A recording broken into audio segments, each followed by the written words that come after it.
नमस्कार, Haribhoomi news bulletin में आपका स्वागत है। सोशल मीडिया में भाजपा कांग्रेस में युद्ध तेज।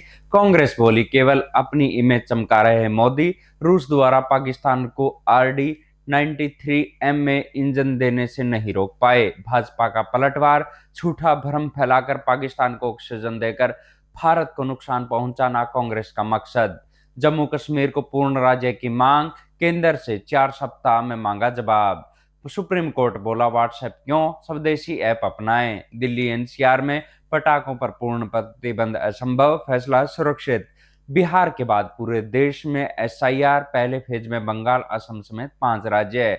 बिहार चुनाव में कूदे स्वामी विवेकानंद सरस्वती, सभी सीटों पर उतारेंगे उम्मीदवार। अब खबरें विस्तार से। सबसे पहले बात करते हैं भाजपा व कांग्रेस में सोशल मीडिया पर चल रहे वाक युद्ध की। कांग्रेस नेता जयराम रमेश ने रूस द्वारा पाकिस्तान को RD-93M में इंजन देने के फैसले को प्रधानमंत्री मोदी की नाकामी बताते हुए एक्स पर पोस्ट की, जिसमें लिखा कि ये प्रधानमंत्री नरेंद्र मोदी की पर्सनल डिप्लोमेसी की नाकामी है, जिससे राष्ट्रीय हितों की बजाय अपनी इमेज बनाने और ग्लोबल शो में प्राथमिकता दी जाती है। जिसके जवाब में भाजपा की तरफ से संबित पात्रा ने कहा कि कांग्रेस अपने सोशल मीडिया पर अक्सर वही बातें करती है जिससे भारत विरोधी, विशेषकर पाकिस्तान को ऑक्सीजन मिलती है और भारत की छवि को नुकसान होता है। जयराम रमेश ने 4 अक्टूबर को कहा था कि मोदी सरकार को यह बताना चाहिए कि रूस ने भारत की अपील को नजरअंदाज कर पाकिस्तान को RD-93M में इंजन देने का फैसला क्यों किया। ये इंजन चीन के बनाए JF-17 लड़ाकू विमानों में लगाया जाएगा, जिन्हें पाकिस्तानी वायुसेना इस्तेमाल करती है। रमेश ने कहा कि ये 14 जून में विदेश मंत्री एस जयशंकर के दखल के बाद भी नहीं रुका था। अब बात करते हैं जम्मू कश्मीर की। सुप्रीम कोर्ट ने जम्मू कश्मीर को दोबारा पूर्ण राज्य का दर्जा देने वाली याचिका पर सुनवाई करते हुए 4 सप्ताह में जवाब मांगा है। जम्मू कश्मीर से अनुच्छेद 370 हटने के बाद केंद्र ने 5 अगस्त 2019 को जम्मू कश्मीर के पूर्ण राज्य का दर्जा छीनकर 2 केंद्र शासित प्रदेश बना दिए थे। दिसंबर 2023 में सुप्रीम कोर्ट ने आर्टिकल 370 हटाने और विशेष राज्य का दर्जा समाप्त करने को सही माना था। सुनवाई के दौरान केंद्र ने कहा कि कुछ लोग झूठी बातें फैलाकर जम्मू कश्मीर की गलत तस्वीर पेश कर रहे हैं। राज्य के हालात सामान्य है और विकास हो रहा है। 99% से अधिक लोग सरकार के साथ हैं। याचिकाकर्ता के वकील ने कहा कि पहलगांव हमला केंद्र के शासन में हुआ।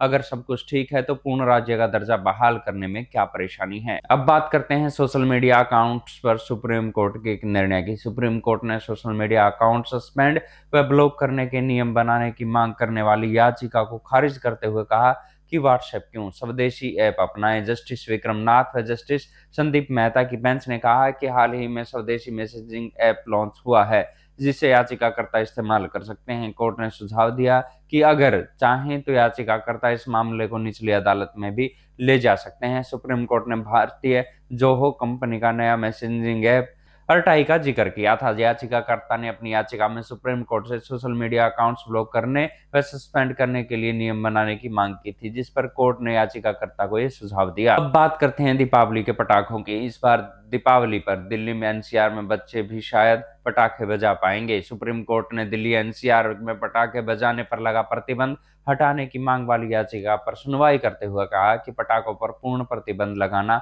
संभव नहीं है। चीफ जस्टिस BR गवई और जस्टिस विनोद चंद्रन की बेंच ने कहा कि दिल्ली एनसीआर में पटाखों पर बैन लगाना असंभव सा हो गया है। ये व्यवहारिक है और आदर्श नहीं है। ऐसे प्रतिबंधों का अक्सर उल्लंघन होता है। दिल्ली एनसीआर की सरकारों ने कोर्ट से 7 साल से पटाखों पर लगा प्रतिबंध हटाने की मांग की थी। कोर्ट ने पूछा कि क्या प्रतिबंध से प्रदूषण घटा। इसी के साथ बेंच ने दिल्ली एनसीआर में ग्रीन पटाखों को बनाने और बेचने की परमिशन देने वाली याचिकाओं पर अपना फैसला सुरक्षित रख लिया था। दिल्ली एनसीआर में दिल्ली, उत्तर प्रदेश, राजस्थान और हरियाणा के 16 जिले आते हैं। विधानसभा चुनावों की घोषणा से पहले विपक्षी दलों के विरोध के बावजूद बिहार में एसआईआर करने के बाद निर्वाचन आयोग ने अब इसे देश भर में करने का निर्णय लिया है। इस पहले फेज में उन 5 राज्यों में एसआईआर होगा जहां 2026 में चुनाव होने हैं। इसमें असम, केरल, पांडिचेरी, तमिलनाडु और पश्चिम बंगाल में वोटर लिस्ट का वेरिफिकेशन होगा।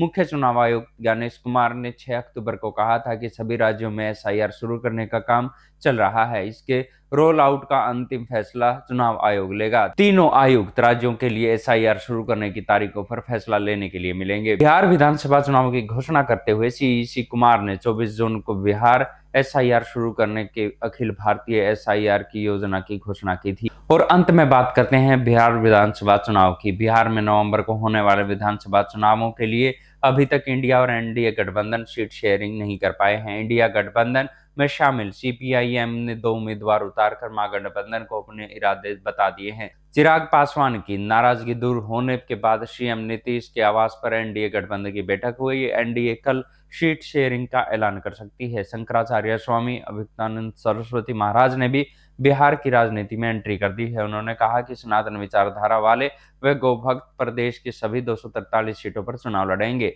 अपनी यात्रा के दौरान उन्होंने संबलपुर गांव में कहा कि ये केवल एक धार्मिक आंदोलन नहीं बल्कि एक राजनीतिक संकल्प है। पूर्व सांसद अरुण कुमार जेडीयू में शामिल होने के बाद कहा कि उनका बेटा ऋतुराज कुमार चुनाव लड़ेगा, वो नहीं। ऐसी ही खबरों से जुड़े रहने के लिए देखते रहिए हरिभूमि टीवी। और अधिक खबरों को विस्तार से जानना है तो हरिभूमि अखबार पढ़ें या हरिभूमि की वेबसाइट पर जाएं।